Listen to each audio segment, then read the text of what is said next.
022128-8560번, 022128-8560번 전화와 문자 모두 활짝 열어두도록 하겠습니다.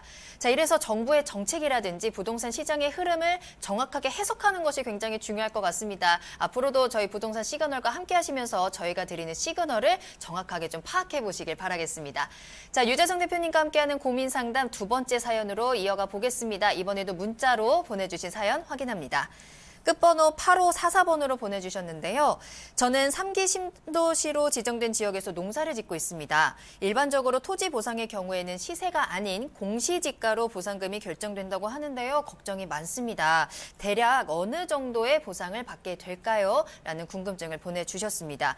자, 3기 신도시 지역 주민들이 보상비를 둘러싼 갈등이 거세질 조짐이다라는 내용 저희도 짧게 전해드린 적이 있는데요. 합당한 보상금에 대한 고민이 있으신 것 같습니다. 어떻게 생각하시나요, 대표님?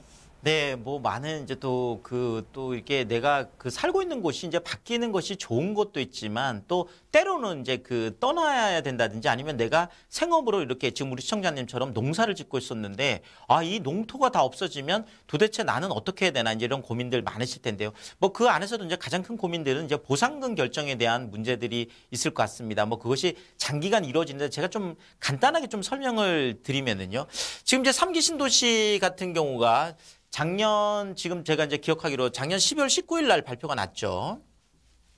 자, 그러면 지금 한 두 달 정도 지났는데 자, 이 날짜가 굉장히 중요합니다. 작년 12월 19일이라는 게. 자, 왜냐하면 이것을 토지 보상금을 결정할 때 그 기준 시점에 있는 표준지 공시지가를 어느 것으로 적용할 것이냐의 문제인데 보통 일반적으로는 이 발표가 되기 이전에 속해 있던 연도에 바로 공시지가를 결정하게 되십니다. 그렇다면 지금 3기 신도시, 지금 뭐 왕숙지구 쪽에 지금 한 6만 6천 세대 정도 되죠. 지금 교산 쪽에 지금 한 3만 2천 세대 정도 되고, 지금 이제 과천 쪽에 한 7천 세대, 계양 테크노밸리가 약 한 17,000세대 이 정도 되는데 지금 이쪽들이 발표가 이미 났기 때문에 2018년에 발표가 났으니까 2018년 1월 1일자 공시지가를 기준해서 평가를 할 가능성이 굉장히 높다는 거죠. 뭐 이렇게 되어 있으니까요. 자, 그런데 그렇다고 해서 이때 그러면 뭐 표준지 공시지가 딱 그 금액으로 준다 이건 또 아니죠. 사실 이걸 기준으로 해서 보상은 우리가 이제 적정가격 보상이라는 게 있습니다. 적정가격이라는 거는 통상적으로 이제 거래가 시장에서 이루어지는 경우에 이제 정상적으로 거래가 이루어지면 성립될 가능성이 가장 높다고 인정되는 가격. 결국 이제 적정가격이라는 건 약간 시세에 가까운 쪽이긴 하지만 그 기준은 어느 것을 하느냐에 따라서 올라갈 수도 있고 내려갈 수도 있어서 어쨌든 작년 공시지가가 기준이 될 수 있어서 더더구나 토지 보상에 있어서 중요한 게 뭐냐면 개발 이익 배제의 원칙이거든요. 그러니까 개발 이익 결국 지금 뭐 3기 신도시 발표가 나고 나서 그 개발 이익들이 반영되는 거는 배제하는 거니까 이런 측면에서 아무래도 생각하시는 것보다는 보상금이 좀 낮을 수도 있다라는 거 생각을 해주시면 좋을 거예요. 그래서 지금 이쪽에 투자를 들어가시겠다. 외지인들이 지금 토지거래 허가구역으로 묶여있으니까 들어갈 수도 없지만 경매를 통해서 들어가는 경우에도 경매 같은 경우에는 시세 감정을 많이 하기 때문에 사실 또 손해보실 수도 있으니까 너무 좀 이쪽에 대한 어떤 희망을 가지는 거는 조금 배제를 하시면 좋겠습니다.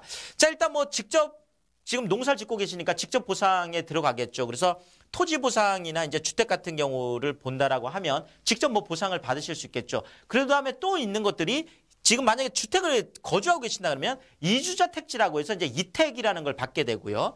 또 만약에 내가 토지를 수용 재결까지 안 가고 그러니까 재판까지 안 가고 그냥 바로 매매 계약서를 1차에서 써주면 그 협의자 택지라는 걸 받을 수 있습니다. 그래서 이택이나 협택 쪽을 좀 생각해 보시는 것도 저는 왜냐하면 지금 3기 신도시 같은 경우에는 예전에 원주 기업도시 같은 경우에도 몇백 대까지 갈 정도로 이런 것들이 있었듯이 이주자 택지나 협의자 택지가 좋은 위치에 갈 수가 있고 더더구나 서울권에서 아주 가깝기 때문에 그쪽에 더더구나 이제 협의자 택지나 이주자 택지 같은 경우는 점포 겸용주택으로 갈 가능성도 높거든요.